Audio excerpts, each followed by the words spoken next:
গাজায় শান্তির প্রতিশ্রুতির ভেতরে জেগে উঠছে যুদ্ধের আতঙ্ক। জিম্মিদের মরদেহ ইস্যুতে নড়বড়ে অবস্থায় উপত্যকাটির যুদ্ধবিরতি চুক্তি। ফিলিস্তিনের সরকারি তথ্য মতে মাত্র ৮ দিনে চুক্তি ভেঙেছে ৪৭ বার, হতাহত ১৫০ শতাধিক। অন্যদিকে ফের ত্রাণ অবরোধের মুখে গাজাবাসী। নেতানিয়াহু নির্দেশে অনির্দিষ্টকালের জন্য বন্ধ থাকছে রাফাহ সীমান্ত ক্রসিং।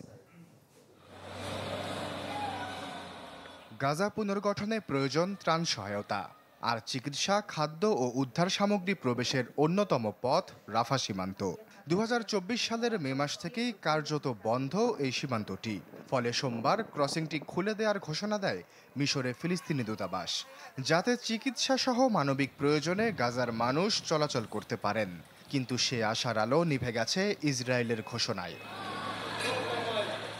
দূতাবাসের এ ঘোষণার পরপরই রাফা সীমান্ত ক্রসিং অনির্দিষ্টকালের জন্য বন্ধ রাখার ঘোষণা দেয় তেল আবিব। প্রধানমন্ত্রী বেনিয়ামিন নেতানিয়াহু বলেন, ক্রসিং পুনরায় খোলা হবে কিনা তা নির্ভর করবে হামাসের হাতে থাকা মৃত জিম্মিদের মরদেহ ফেরত দেওয়ার ওপর।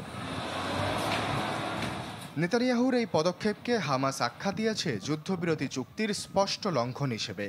সংগঠনটি বলছে, সীমান্ত বন্ধ থাকলে ধ্বংসস্তূপের নিচে চাপা পড়া জিম্মিদের মরদেহ শনাক্ত ও উদ্ধার প্রক্রিয়া বাধাগ্রস্ত হবে। বাছাইকৃত কাঁচামাল ও স্বয়ংক্রিয় ইউরোপিয়ান মেশিনে তৈরি হয় all time honeycomb, all time healthy life. এদিকে শনিবার রাতেই আরও ২ জিম্মির মরদেহ ফিরিয়ে দিয়েছে হামাস। এ নিয়ে মোট ১২টি মরদেহ ইসরায়েলের হাতে এসেছে। যুক্তরাষ্ট্রের মধ্যস্থতায় হওয়া যুদ্ধবিরতি চুক্তি অনুযায়ী এখনও আরও ১৬ মরদেহ ফেরত দেয়া বাকি। হামাস বলছে, ইসরায়েলি বিমান হামলায় বিধ্বস্ত গাজা নগরীতে মরদেহ খুঁজে বের করা সময় সাপেক্ষ।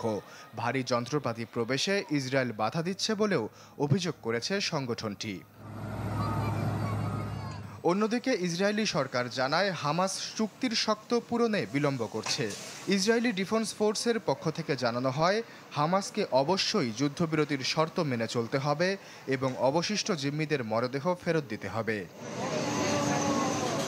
এই আদান প্রদানকে কেন্দ্র করে মানবিক সহায়তার প্রবাহ বাধাগ্রস্ত হচ্ছে।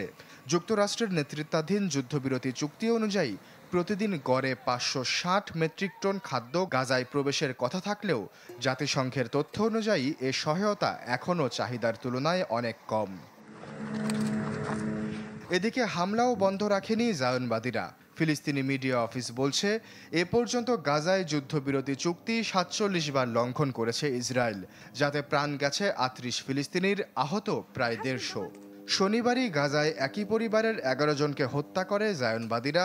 হামাস নিয়ন্ত্রিত সিভিল ডিফেন্স মন্ত্রণালয় এটিকে যুদ্ধবিরতি পরবর্তী সবচেয়ে প্রাণঘাতী হামলা বলে দাবি করেছে। আশ্বাস চৌধুরী, চ্যানেল 24।